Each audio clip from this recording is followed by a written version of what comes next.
안녕하세요. 신현아의 노트북 독자 여러분.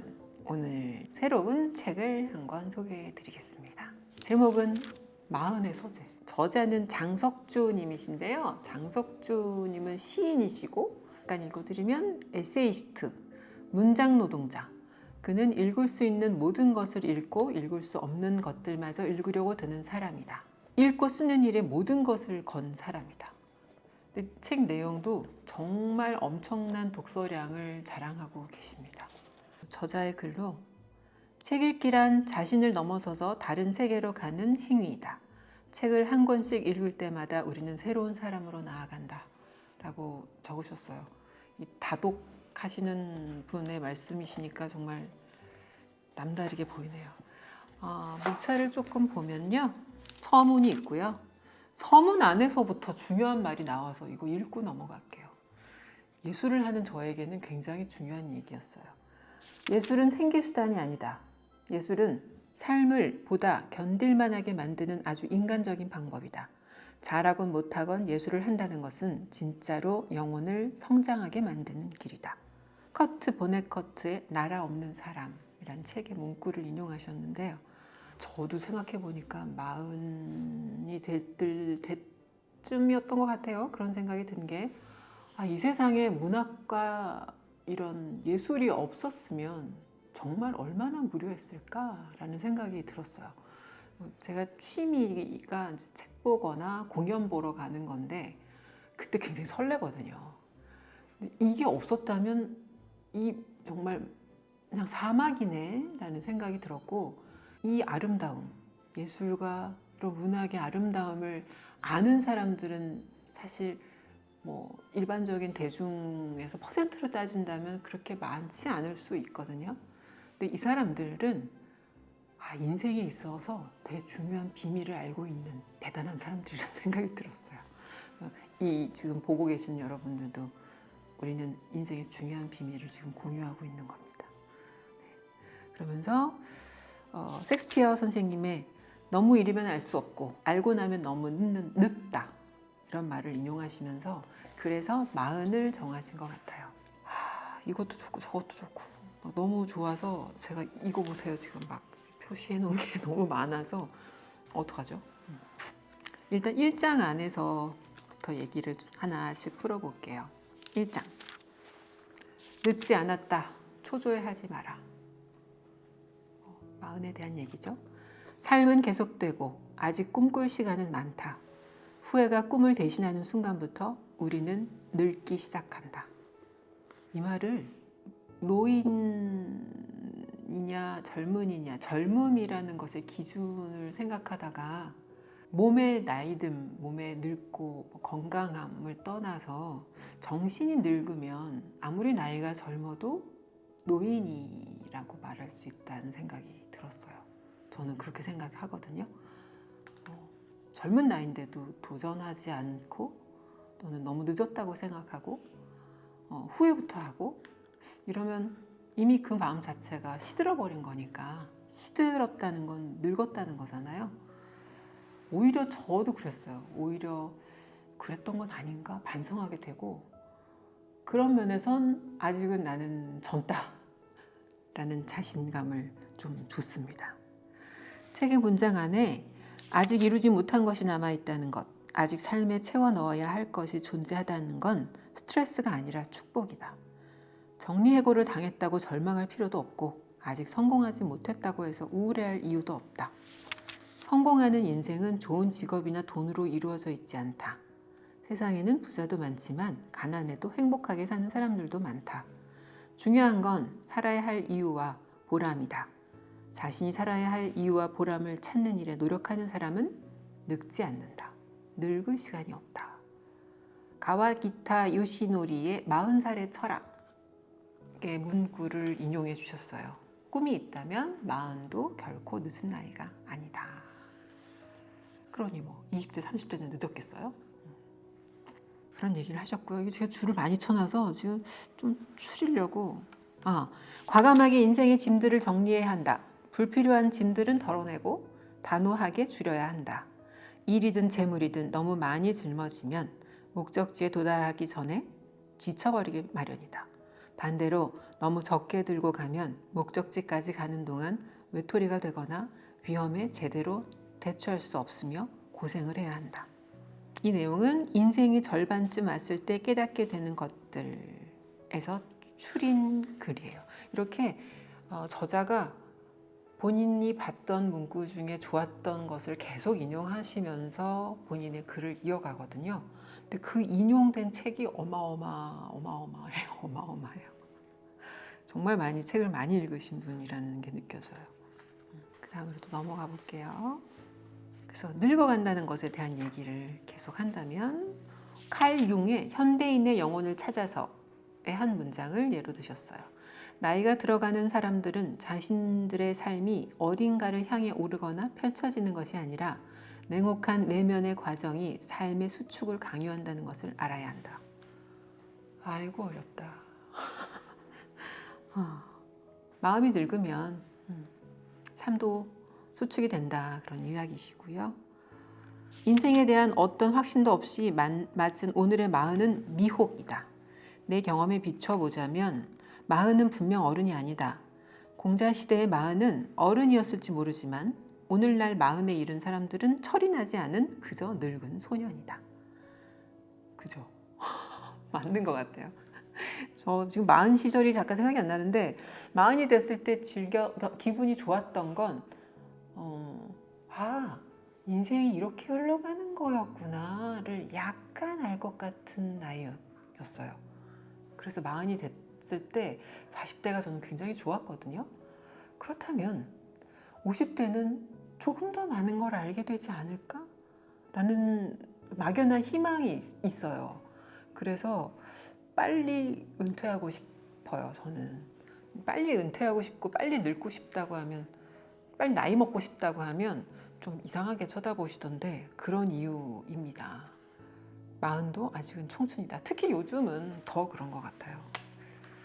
다음 챕터. 인생의 초안을 다시 써라. 아까부터 이어지죠. 늦은 나이가 아니다. 아직도 청춘이다. 그렇다면 언제든지 다시 써도 된다는 얘기를 하시는 건데, 그리고 그동안 물건으로 채워왔던 것을 어느 정도 덜어내고 비우기 시작해야 된다. 비움에 대한 이야기를 좀 하세요. 그래서 비움에 대한 얘기가 책 중간중간에 뒷부분을 갈수록 점점 더 많이 나오는데, 제가 더 공감했던 이유는 어떤 영상을 보다 이런 얘기를 들었거든요. 40대가 되면 식사량도 20대에 먹던 양의 거의 반을 먹는 게 좋대요. 너무 놀랍죠. 근데 우리는 더 먹잖아요. 왜냐하면 기초대사량도 떨어지고 모든 몸의 기능이 좀 약해지기 때문에 동일하게 먹으면 그것을 소화해내느라고 몸이 늙는다는 거예요. 오히려 더 역효과가 난다는 거죠. 그렇다면 모든 게 그렇겠구나. 먹는 욕심도 버려야 되겠고, 사람 욕심도 버려야 되겠고, 일에 대한 욕심도 버려야 되겠구나. 하루에 쓸 수 있는 에너지의 시간도 조금 줄어드니까 조금 더 소중하게 대하게 되는 것 같아요. 한 문장을 읽어드리면, 마음을 비우면 사람이 너그럽고 맑아진다. 그런 사람 곁에 있으면 편안하고 화평하다. 대나무처럼 비우고 살라. 내가 비울 때 누군가는 그 비움을 통해 얻은 잉여의 혜택을 누린다. 인류는 생존하기 위해 남의 도움을 빌릴 수밖에 없다. 우리는 남과 더불어 공존해야 하는 존재이므로 함께 살아야 할 남의 몫을 가로채서는 안 된다. 인류가 안고 있는 모든 문제의 근원에는 다 이기주의가 숨어 있다. 나와 남은 불이이다. 쉽지 않은 얘기인데, 그러니까 힘을 빼란 얘기죠. 그런데 이게 노래에도 맞는 얘기더라고요. 20대 때는 40대, 50대에 굉장히 경험이 풍부한 보컬들의 그 아우라를 너무 흉내내고 싶었어요. 왜 나는 똑같이 뭔가 소리를 이렇게 좀 똑같이 내는데 저 느낌이 안 나지? 왜 안 나지? 그때는 되게 그게 부러웠는데, 지금에 와서 제가 조금 나이를 먹고 보니까 20대 때는 힘이 너무 많았던 거예요. 그래서 나이를 먹고 나서 힘이 좀 적당히 빠지면서 조금 더 풍요로운 소리를 가지게 되고 조금 더 솔직한 소리를 내게 되더라고요. 그래서 20대는 기술이 좋다면 좀 나이 먹은 보컬들한테선 그 깊이감이 좀 느껴지죠. 삶도 마찬가지로 생활이나 물건이나 이런 자잘한 욕심이나 이런 것들은 버리는 것이 더 아름다워지는 비법이 아닌가라는 생각이 저도 들어요. 그래놓고 화장은 엄청 했네. 다음 챕터를 또 보면 행복에 대한 얘기도 있어요. 휴식에 대해서. 휴식에 대한 얘기도 그래요. 저는 진짜 일을 엄청 많이 하는 스타일이었거든요. 20대부터 그냥 이렇게 휴식이라는 게 별로 없었어요. 항상 경제활동을 뭔가를 하고 있었고 늘 바쁘게 살아왔는데 그거에 좀 익숙해져 있었던 것 같아요. 그리고 휴식에 대한 좀 죄책감 같은 것도 있었어요. 가정 환경상 그랬던 것 같아요. 뭐 아버님도 군인 생활 30년 하셨고 늦게 일어나면 혼나고 낮잠 자면 안 되고 게으른 거는 죄악이야 이렇게 교육을 받아왔던 터라 쉬는 것과 게으름을 구분을 못했는데 나이를 먹으니까 그게 구분이 되는 게 좋더라고요. 이건 내가 지금 쉬어야 될 타임이야. 기다려야 될 타임이야. 그럴 때 있잖아요. 뭔가 내 마음처럼 안 풀릴 때, 일이 안 풀릴 때, 또는 내 마음처럼 내 몸이 움직여지지 않을 때, 그럴 때는 기다려야 되는 타임이구나. 좀 쉬어가야 되는 타임이구나. 20, 30대는 그 쉬는 시간을 너무 고통스러워하고 견딜지를 못해서 어쩌지를 못하다가 실수를 범하게 됐다면 이제는 그 휴식의 시간을 좀 즐길 수 있게 됐다는 게 너무 좋아요. 이분도 그런 생각이셨던 것 같아요. 어디에나 넘치는 정보가 우리의 휴식 시간을 혼자 고요할 수 있는 시간을 삼켜버린다. 쉼은 빈둥거림이 아니다. 그것은 한가로운 바쁨이다. 자신의 내면과 만나기 위해 바쁜 게 쉼이다. 덜 바빠야 더 행복하다. 그래야만 나와 내 인생에서 중요한 것들이 일치될 수 있으니까. 빽빽한 일정에 매여 옴짝달싹도 할 수 없는 사람보다는 일과 일 사이에 쉼을 갖는 사람이 인생의 심오함을 더 많이 깨닫게 된다. 그런데 참 여전히 바쁘게 살고 있긴 하죠. 그래서 이 휴식 시간에 대한 시간은 또 상대적이잖아요. 어떤 때는 시간이 굉장히 길게 가는 것 같은데 어떤 때는 굉장히 빨리 가잖아요. 휴식 시간을 자꾸 느껴서 차를 한 잔 마실 때도 천천히 마시면 시간이 좀 늦게 가는 기분이 들더라고요. 그래서 제 노하우는 휴식할 때 그 순간순간을 굉장히 만끽해요. 그러면 하루를 쉬어도 굉장히 오래 쉰 것 같은 착각이 좀 들더라고요. 그 다음 챕터도 갈게요. 오늘 안에 다 할 수 있나 몰라. 단순하게 살라. 단순하게 사는 것은 가난하게 사는 것이 아니다. 단순함과 가난은 즐거운 한 통속. 단순하고 가볍게 살면 마음의 충만함이 불현듯 찾아온다. 이 말은 너무 공감하는 게 20, 30대는 물건이 참 많았어요. 물건을 사면서 행복했어요. 지금은 집안의 이 물건들이 너무 저를 막 죄어오는 느낌이 들 때가 있어요. 이거 빨리 어떻게 좀 치워버리고 싶고, 그래서 더 뭔가 많은 물건들이 나의 공간을 지배하는 게 뭔가 침해당하는 기분이 들어서 점점 더 많은 걸 버려야 되는데 그게 참 쉽지 않아요. 그래서 좀 더 단순하게 일상을 지내고 싶어요. 저도. 두 번째, 다음 또 제가 와닿았던 이야기는 고독과 마주하라. 기꺼이. 고독과 외로움과 조금 혼돈하는 경우가 있는데 저는 또 혼자 있는 시간으로 스트레스를 해소하는 스타일이거든요.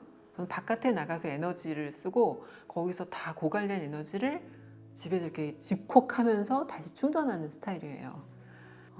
이분이 적으신 글은 마흔에게는 자발적 고독이 필요하다. 자발적 고독은 자신을 받아들이게 하고 생각을 정리하고 태도를 바꾼다.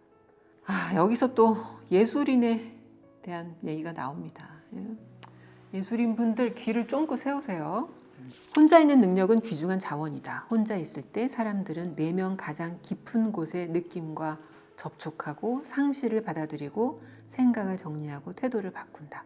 고독의 위로에서 발췌했다고 적으셨고, 활달한 소통은 인생의 성공으로, 고립은 그 반대로 비치기 십상이지만 실상을 따지고 보면 세상에 잘 적응함은 심리적인 불완전함의 결과물이다. 반면에 자발적 고독은 욕망과 두려움의 지배에서 벗어나 심리적 평형 속에서 안정된 인격을 갖춘 사람들의 태도이다. 혼자 있어 보라. 혼자 그윽함에 머물면서 자기 내면을 돌아보는 일에 부지런해져 보라. 고독을 권하는 것은 혼자 있는 시간을 통해서만 존재의 심연에 이룰 수 있는 까닭이다. 특히 이 예술인들은 혼자 있는 시간이 굉장히 필요한 이유가 스스로에게서 많은 것을 찾아내야 되고 스스로에게서 발견해야 되는 게 많기 때문에, 그리고 스스로를 단련해야 되는 시간도 필요해서 혼자만의 시간이 저는 필수적이라고 생각이 들거든요. 그래서 고독이 저는 필요하다는 게 너무 공감했어요. 다음 챕터, 부드럽게 강하라. 물에 대한 얘기를 하셨어요. 물의 성질. 흙탕물도 흔들리지 않고 고요 속에 그냥 놔두면 서서히 맑아진다. 동요하지 않으므로 맑아지는 것은 사람이 배워야 할 물의 덕성이다. 사실은 이 작가분은 이 논어도 굉장히 많이 읽으셨고요. 노자를 좋아하시는 것 같아요. 공자, 노자 얘기가 많이 나와요. 그 다음은 이제 장을 넘어가서요.